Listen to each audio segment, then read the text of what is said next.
Hello, welcome to Abby's final creative portfolio presentation.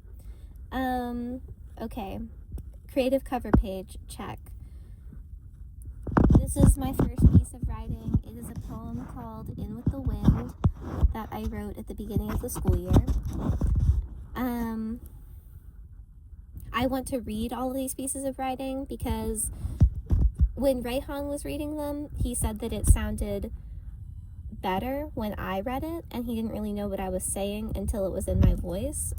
And I feel like it would be okay. Anyways, In With the Wind. My abstract ideas of freedom lead me back to summer. Even on the warmest nights, my toes get cold in my sleep. I wear socks. I think of the rocks in my shoes and the trees and your eyes. Sweat filled my sleeves. Kids passed on their bikes. This shortcut hasn't always been here. Where does it lead? Let's wander down it. And I wonder how much of what I do is done out of fear. The grass was bent until it browned, until our guilt faded with it because it was already dead. How far will you walk with me until you get tired?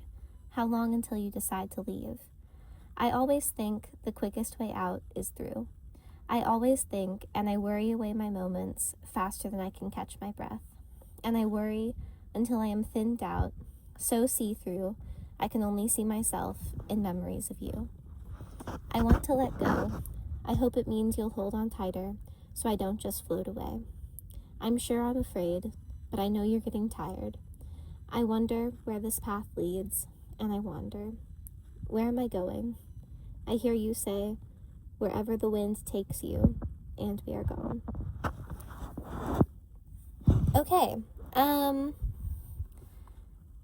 next is my flash fiction piece. Yes, okay, sure. Christmas spiders.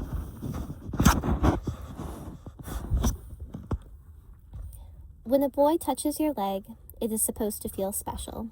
His hand, supposed to be a spider of intention, on my knee, moving in, moving up my thigh. On my skin, my softest skin. My warmth, his to absorb. It is supposed to make my stomach turn, like it is holding a fishbowl with a small goldfish, flipping and turning and flailing, its impact absorbed by the water, contained by its bowl. Fragile. It's supposed to make my heart jump or drop a little in some equally warm and liquid way. Behind my eyes, there has always been something I can only describe by the way it moves. The way it expands and inflates and breathes in every moment to map out the world and define the edges of who I am, avoiding those of what I can be. They, my eyes, shifted over to him, his eyes, and I could see the way they moved was different.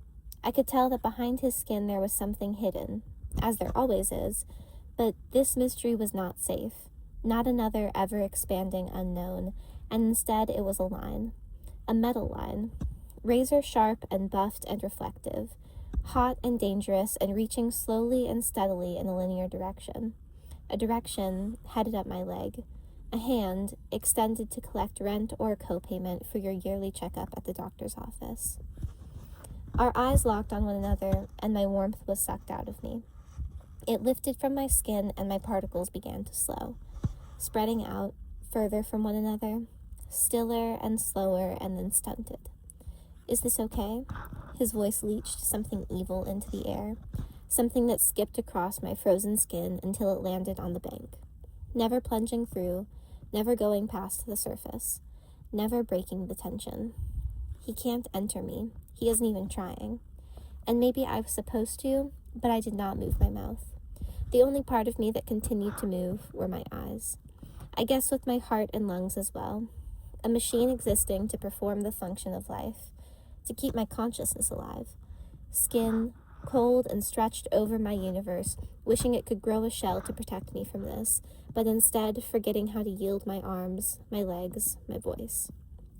Leaving me, so all I could do was watch as his hand moved up like a spider, leaving a webbing of malice and greed in a glowing paste where it had been. a task-oriented predator, embodying America in the way he chose to move and hurt.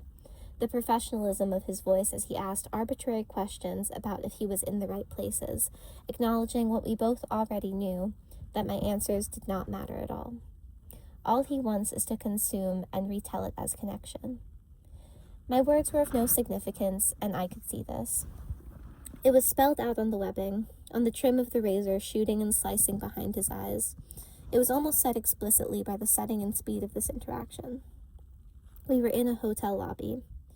We had been hanging out in a park downtown. We went to the library. We tossed organic peas at ducks. We window shopped at nearby stores. We spoke of school and our lives and what we would get our friends and family for Christmas, but we rarely had moments to look at one another. Our attention was instead called to the road, passing cars, lights, clothes, books. He said he wanted to sit down to talk. I didn't know where. He said anywhere, so I laughed and pulled us into the nearest building, and we sat on the couch in the corner of the hotel lobby.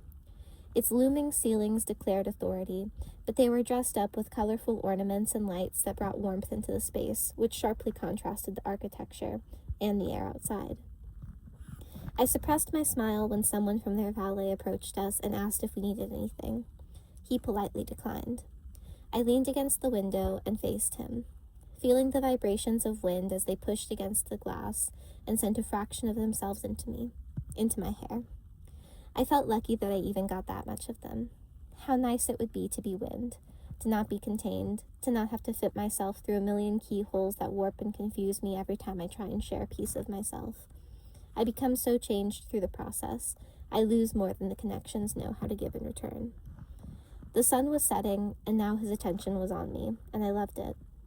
And with his attention, I also got his eyes, and without asking, he gave me his hands, and some part of me believed that when this inevitably happened, it would be like a cocoon bursting open, and something new would fly out and be created between us. A love, a future, a connection we couldn't escape, one we wouldn't want to. But the moment did not transform. We did not. I did not. I was still a cold and technical task.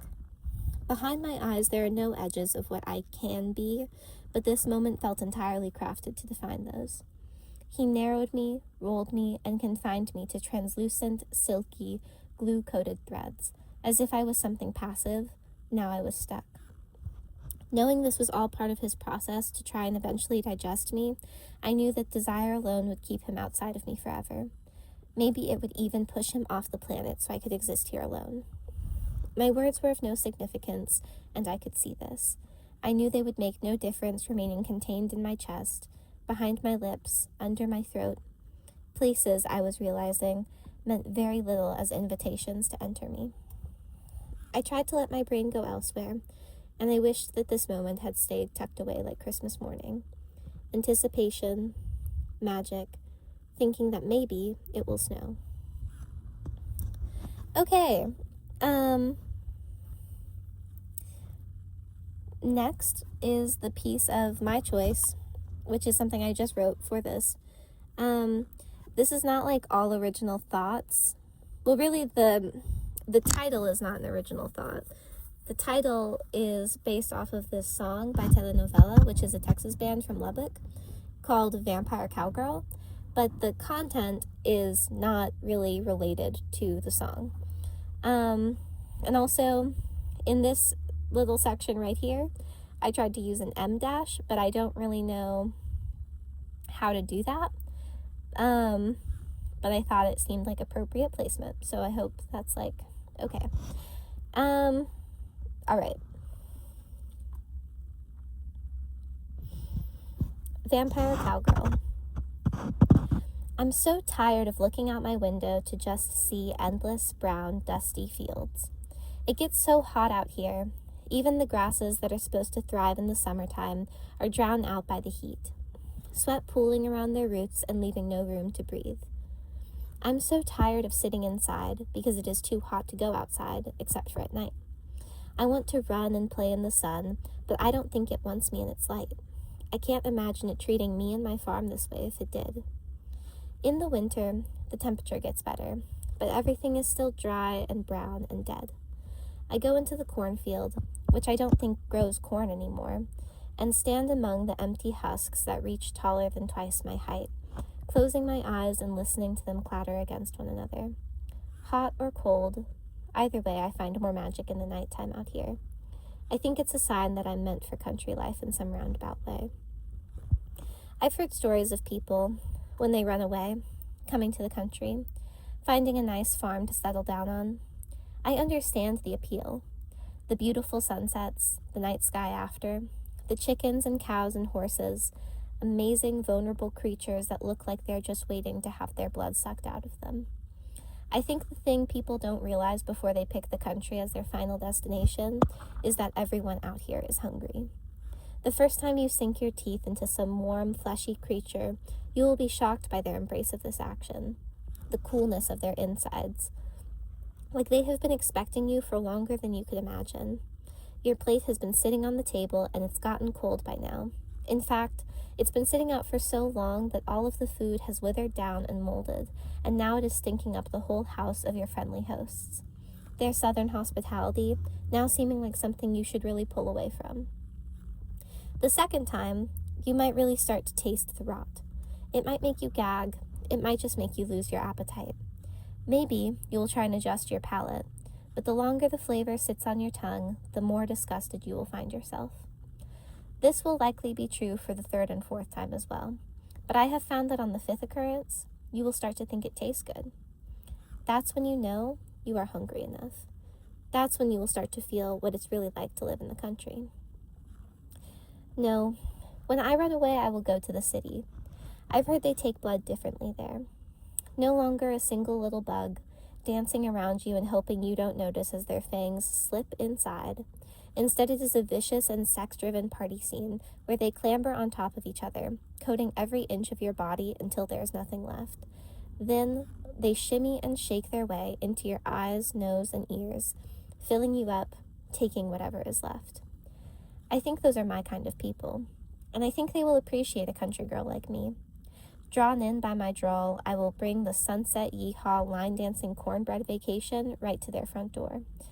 Packaged, contained, mobile, and temporary, promising to cure all that ails you from your world of strobe lights, smoke machines, and glitter glue. I will two-step in, my skin flapping under my clothes, always dancing in small, secret ways, seductive movements just under the surface, so they won't be able to pinpoint why or how their walls come crashing down so forcefully after I mention riding off into the sunset together. Blood will have never tasted sweeter. The city life is my fantasy, the world I dream of when I fall asleep at night and am transported to a familiar, unrecognizable place where my imagination can run wild, but I can't bring myself to go. Really being there, I would be stripping away the magic with overexposure. My accent would fade into that of the city dwellers. I would score a cubicle job at a fluorescently lit office to try and pass the time, spend a few decades climbing the ranks, accumulating social and financial influence, all while maintaining my youthful glow and bloodthirsty go-getter attitude that landed me the job in the first place. Others will retire and wrinkle and realize their misery, escaping to whatever Texas fields that are waiting to contain them. They would die off slowly, and I would be left with ghostly automobiles, turning endlessly over the same road that is repaved through generations. The diseased blood of whoever remains will take on the same rotten taste as livestock, and I will have no country dreams to promise me happier times. What is any of it good for if I'm going hungry? Honestly, an office is not the place for a cowgirl, even if it comes with glitter glue, especially not one like me, with fangs that could pierce skulls, who could sprout wings at any moment. I think if I were to run away, I would run to the city, but I don't think I can ever leave. In the city, I would be condemned to night after night of love affairs, where I am the actor and the others are people taking their breaks off stage. The golden light of my gaze, rejuvenating and remaking them into the young things they used to be. I know I could make anyone love me for a night, but the problems would come the morning after. Despite my immortality, I think that when you leave the room and close the door behind you, I will cease to exist. Not die, just fizzle out, disappear. like a tree that forgets to call for help when it's fallen in the woods alone. Only, I wouldn't just forget how to call for help. I would forget how to say my name. I guess I can't bring myself to take that chance. The window shakes with wind, but I'm inside, and I don't feel a thing. I am contained and safe and in control as long as I stay inside. This stupid tarnished pane of glass only holds one picture behind it. One that reminds me that these fields might not make a very appealing vacation, but at least it's a place I won't disappear. And nothing hungry takes more than I am willing to give, leaving me a sun to wake up to in the morning. Okay, and now, for the finale, here is a music. Still recording? I believe still recording. Here's a music video that I made earlier this year that I thought you might appreciate. Enjoy!